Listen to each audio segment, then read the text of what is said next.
Hey guys, I'm Naya. Welcome back to the channel.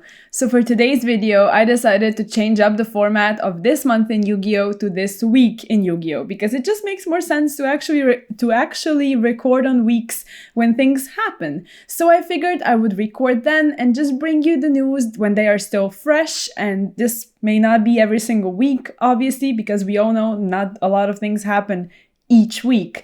But when they do, I will make sure to bring you these types of videos. So please let me know down in the comments if that's something you're down for, if that's something that interests you, and I would love to bring you more. So today we're gonna go over a couple things, starting with some Master Duel news. So in Master Duel, two things happened this week worth mentioning and pointing out. And when it comes to the cheating that's been popping up and people have been reporting, and we have seen issues with that. So Konami, through Master Duel, let us know that they are investigating this and plan on eliminating basically any kind of cheating going on, any kind of use of cheating tools, because we have seen it happen when you will pass turn and then some time passes and you immediately allegedly surrendered and stuff like that.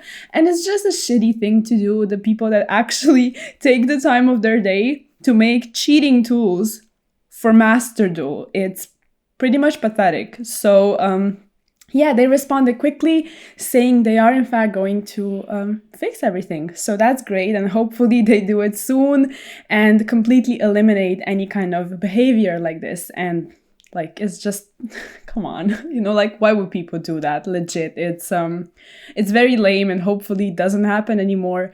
And I would encourage you, because these issues obviously have been reported, and there is an option in Master Duel to report stuff. So please, I would encourage you to report any kind of thing that happens to you, because obviously if enough people do it, they will actually look at these issues, as we have seen right now with them reacting as fast as they did. The other thing that happened was the announcement of the XYZ festival going to be held between the 17th and the 24th, so 1 week in February. That's a couple days from now, yeah.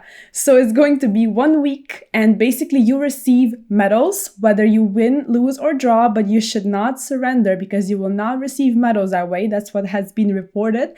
And with these medals, you will be able to claim rewards 2 days after the event is actually done and concluded.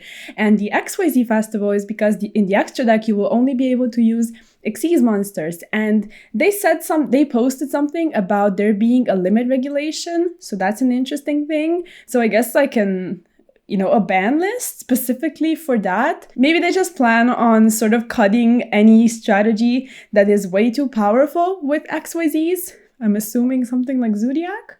I don't know. I mean, Rat Pier is banned though, so I guess we'll see. But yeah, that's what you're going to be able to play and then claim rewards for that. So that's really interesting. We have seen that Master Duel is supposed to be for newer, returning, and obviously the players that have been in the game for some time, competitive players, all of that. So it might just be a way to sort of introduce a summoning mechanic and hype it up a bit, and I'm all for that, honestly, and I cannot wait to see what that event actually looks like. Moving on to the collector's side of things, the first Lost Art promotions for 2022 have been revealed, and I have talked about Parasite in the last video I made of that type, in the last news video.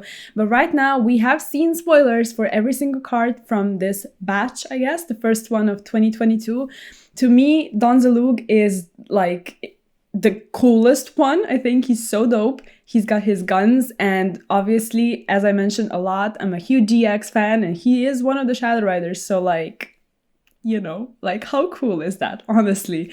But for the most part, from what I've seen, basically the women just have all of the things that was sort of covered up, everything's a bit more revealed, and with their clothing and stuff like that.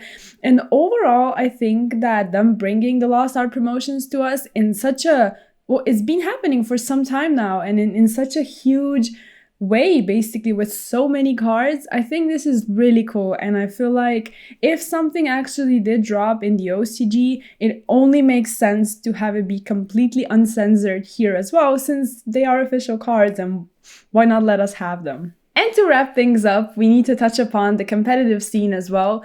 The OTS 18 pack has been, like the entire set list has been revealed, and we have the ultis for Ecclesia, Zeus, and Fusion Destiny. And the only one known before to us was Fusion Destiny. And I think them printing Ecclesia and Zeus is awesome. Like legit, Zeus is one of those cards that I think they did everything correctly when it comes to Zeus. So it was a cool card that dropped in secret. It was reprinted to have it be more accessible, and then they made it in an ulti print. Not like when it comes to, for example, Blackluster Soldier, the Link, where they just refused to reprint it for whatever reason, but they just made the ulti. But with Zeus, I think they did everything right, and it's so cool to see that printed as an ulti, and Ecclesia as well. Like, we all know those kinds of cards, like the waifu tax and all that things. Yeah, it's going to play into account, of course. However, I think it's also so cool that they printed this, just because it's such an important card when it comes to the IDS strategy, because it's part of a huge lore that's on and on, like evolving with the structure deck dropping, with the Albas structure deck dropping and all of that. And with her artwork, I think is just incredible. So her being printed as an OT, I think is an awesome move. And obviously Fusion Destiny, we knew from before, you know, the DP is a thing here and it's pretty much dominating. So it only suits Fusion Destiny to be printed as an OT. And I should also point out that for the hero players that just genuinely only care about hero cards, that's also incredible. Now, as for the super rare cards, I have them pulled up over here because I just don't want to miss anything. So I will read out the ones that I think are most important. And it's for sure going to be Baby Cetasaurus, Destiny Hero Dasher, and Celestial, of course. Then we also have Kagemucha Knight, Contact C, Token Collector, and also Silent Boots. Now, these are the ones that I think are the most important one for the meta, of course, since this pack does intend to reprint the cards important for the meta. Of course, other ones as well, but these are the ones I felt like are worth mentioning. And if you find any of them interesting, just let me know down in the comments. And the most important thing, if you're looking from the competitive side of things, is the release of Battle of Chaos. So it's the first core set of 2022, and it does introduce some very interesting cards. And the ones to point out would probably be Zombie Vampire and amazing XYZ, primarily probably going to be used in Dragon Link. I've played against it quite a bit with my husband testing Dragon Link, and it's an awesome card, I can for sure say. And there's also the new Libromancer archetype, a lot of Blue Eyes support. We have the new Dark Charmer, which is awesome. Also the Sword Soul Synchro and the new Flundery spell. And of course, the last thing I should point out, there is DDD support. I know how many DDD fans there are out there, so that's also very cool for them. And we also got the alternate artwork for Dark Magician, probably my favorite one to this point, and there have been a lot, but I think this one is just amazing. It looks so cool, and it's actually very accessible just because it's an ultra rare and the price just keeps tanking. And that wraps up this week's news video. I will try to keep them short. Hopefully it wasn't too long. Hopefully you got something out of it, and please let me know down in the comments, because these kinds of videos truly are something I plan on doing and would love to hear your opinion on them, any kind of suggestion you have, because as always, I just want to improve for you. So there's that, and yeah, if you like the video, give it a like, give me a sub, check out Twitch and my Discord, and I will see you in the next one. Peace!